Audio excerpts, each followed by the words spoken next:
All right. All right. All right. All right. Thing off. Off. Off. Off. Okay. Great. Let me throw this on. All right. Hey, everybody. How you doing?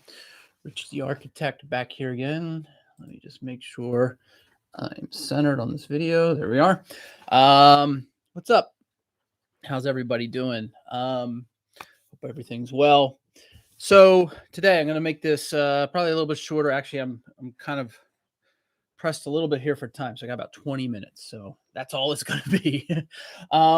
Yeah, so I'm going to just jump right into it. So I think in one of my last solo episodes, I was saying I was reading this book. If you're seeing the video, Company of One by Paul Jarvis. Really great book. Actually, I lied. I'm not reading it. It's in the audiobook, but I did buy the actual book too because I'm finding myself taking so many notes. So I feel like I'm going to go back and read more of this, read it and highlight and whatnot. It's a really great book.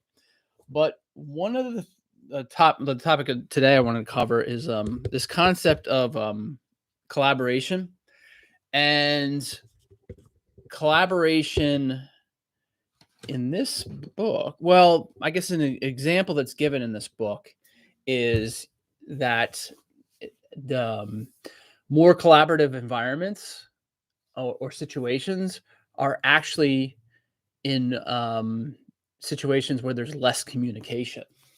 So the example that was given was the they were talking about different apps like a Slack or just your simple email and or other even like Facebook groups or messaging apps, things like that, where you in theory can be constantly on 24/7. And also, there was also talking about the concept of being available, for work or, even personal stuff, whatever, primarily for business, being available like all the time and taking that into account with different teams. So great thing about going back to the book is company one doesn't mean a company that just is one person. It also can be related to, like, for example, everybody is a company of one, whether you have it like you're like myself who has a business and you practice by yourself, or you are on a team of 100 people. You're still in theory a company of one. Every person is a company of one. So a lot of this, like when we're talking about collaboration, and of course, obviously, I think about this a lot. My company's name has the word collaborative in it. Don't Let's Design Collaborative. So, I think about this a lot, and that's why like this kind of point in the book really kind of hit a nerve with me. And yeah, so we're talking with these collaborative environments, the social media stuff, or a Slack channel, email. The idea of actually less communication makes for more collaboration. And what that means is that if you're constantly available for taking questions, going back and forth, your time gets kind of stretched thin. So there's the whole concept of like focused work. You get more production done on a task when you have 2 hours that you could just focus on that, rather than having 5 minutes and then another 5 minutes 10 minutes later. And then thinking about, like, okay, let's say if I time block 2 hours to do a specific task, but my emails is open, my phone is on, office phone and cell phone. The Slack channel's up here on like say my iPad, and on the other screen I got like Facebook up or something, just up. Or, I'm guilty of this. Like I got a YouTube video going or something like that when I'm working. So you're kind of not like 100% focusing on that one thing. You have other things, so your time and your focus gets diluted. And by having less, it makes for more production. So let's talk about a collaborative team. Let's say you have 5 people. Each person on that team has 5 tasks. But if, as each individual is doing their individual tasks, like, you're going to meet, right? You're going to meet, whether it's virtually, online, or in person, or an email is just sent out, but like, hey, person one, do this, person two, do that, etc. By setting um limits in terms of, like, hey, do task one, have task one done by this specific time, and then not interrupting that person to complete that task in between those times. So don't, you know the idea is, like, don't be behind somebody. Like, I've done, as a younger architect or intern, I don't know how many times I've had to sit at my computer, and somebody who doesn't know how to use, AutoCAD or Revit, or any of the softwares, is like, "Hey, move that wall. Oh, move that window. Move that." So I'm like, there's actually double wasted time there. Because if that same manager came to me and said, "Hey, make these changes in this portion of the building," I can be like, "Doo-doo-doo-doo-doo-doo," in 15 minutes, be done in theory, right? And I usually would make that sound because that's how good I was. No, I'm just kidding. But yeah, but no, like, by like, then I can focus my time and do that and get it done, and then we can have another discussion after that task is completed, rather than some of the scenarios where they're like, "Oh, we'll move that wall," and there's an indecision on the manager's side too, because you're moving the wall and you're seeing something, and then they're like, "Oh, wait, you know what? I don't like that. Let's move it back over here." And I mean, I remember a specific situation, and it was literally probably within the first year of me working in an office after college, where, I mean, it was an entire afternoon. I think it was a Friday, even like a Friday afternoon, where I sat down with the project architect that I was working under, and that's my whole afternoon was, "Oh, move that line there, move that here, do that. Oh, wait, you know what? I don't like that. Oh, let's move this here, blah, blah, blah." So it wasn't a good use of my time. It wasn't a good use of his time, really, either. And, so that, was not productive. And then, even the worst is, like, having a meeting. And I'm not going to say the firm I used to work for, but as an example, I worked for a firm that every Monday they had a office-wide staff meeting. So the firm I worked for had, I'm going to say at the time, maybe between 30 to 40 people working at it. And every Monday afternoon after lunch, so let's say like 2 o'clock on a Monday, the entire office would go into the big conference room.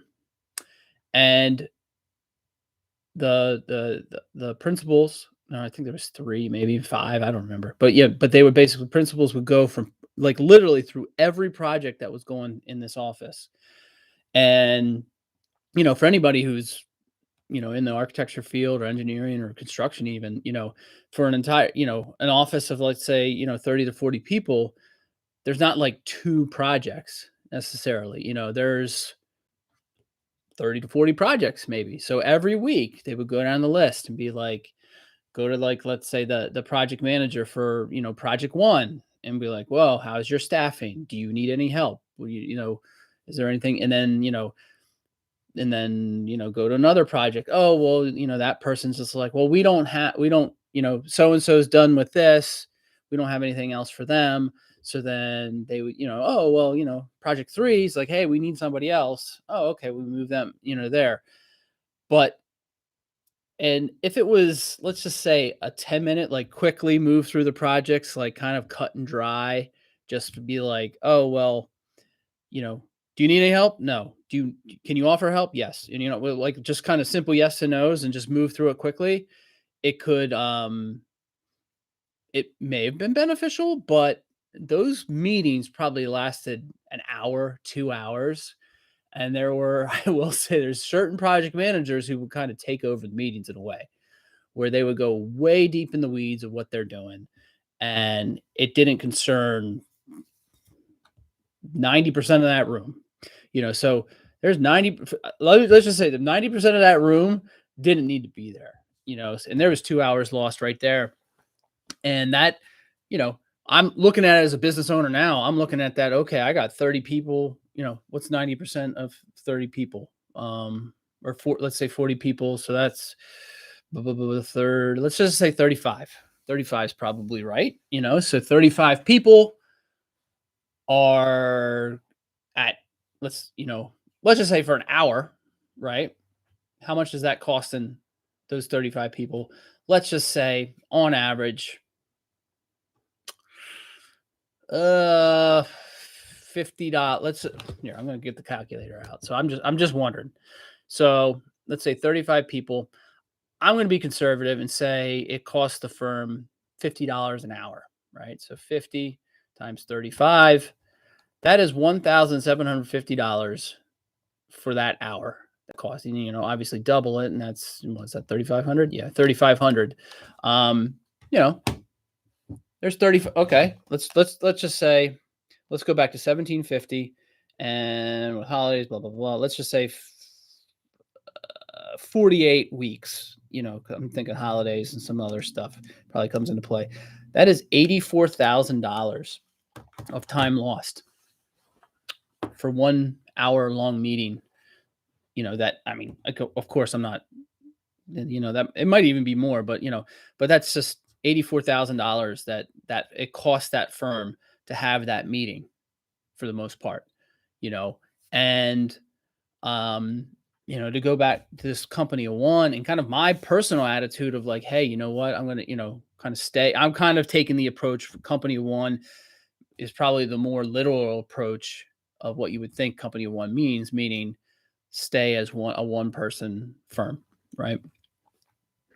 So that hour for me, rather than the staffing. Now, I can still have staffing. That's the other part is, I have projects and, but I would outsource, you know, and collaborate with others on projects. But, I will say the outsourcing part of it, I don't use Slack. I don't, I mean, I do use email.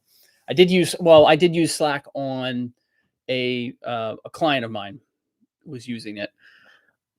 And it wasn't a situation where it was taking over my day or anything, but I could see the possibility of that being, every couple minutes, like, notifications are going off on your phone and whatnot. And it's funny because I don't like, now I'm just thinking about it too, is like with my phone, like I turn off all the notifications. I think I have my text messaging and my phone are still active, and like messaging, like Facebook Messenger, I think pops up too, but I don't use when I use Facebook messaging, it's not like I don't use it a ton, so it's almost like an extension of a text for how I use it. But then other than that, there's like one app. There's an app actually now, like as we're talking, there's an app I should probably that does send me notification. I just need to turn them off.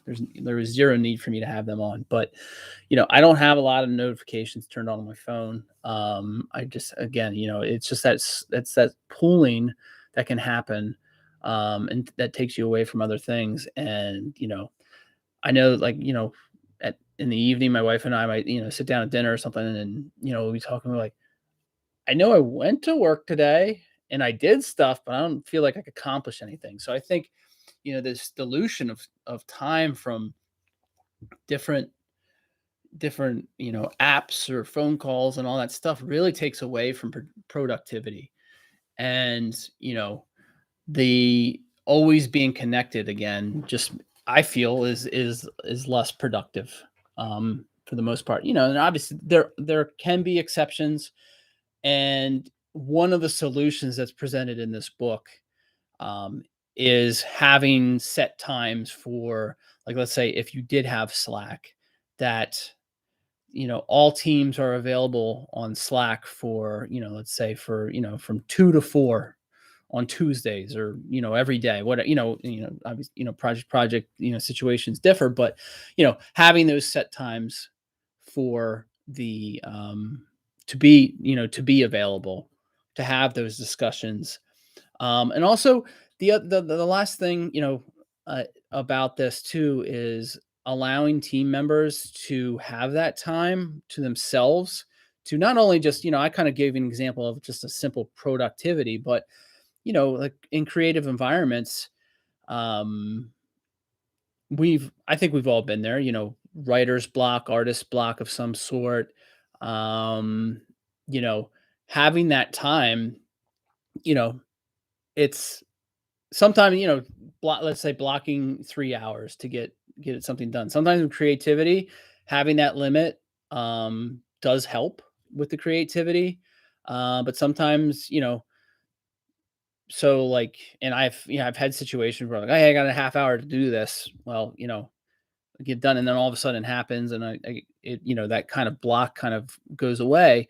But there's other times where, yeah, I need that full 3 hours to look at a blank piece of paper, and figure out what that is, and then it may take me 2 hours and 45 minutes, but then eventually I get it. Something comes out, um, or sometimes it doesn't even happen at all. So um, there's time that needs to happen for individuals to also on their own become productive or creative, or accomplish whatever the task may be. So I I really just I thought that was a great point that was made. And because I think the general consensus would be that, oh well, if you want to be collaborative, you got to be more communicative. But I think it's the actually really the opposite. So I'm gonna actually just head out here. So I just wanted to kind of get that out there, and let me know what your thoughts are about that. I think that's a really good starting point for a discussion. Really, is like, what are your thoughts about collaboration? Do you need to be more available, or do you think you should be less available and be able to focus on those tasks, but make that, flip that around, and then actually you can become more collaborative by doing that. So let me know. Hope everybody's doing good. And like I said, this was just gonna be a quick one today. And yeah, until next time, I'll see you. This is Rich the Architect signing off.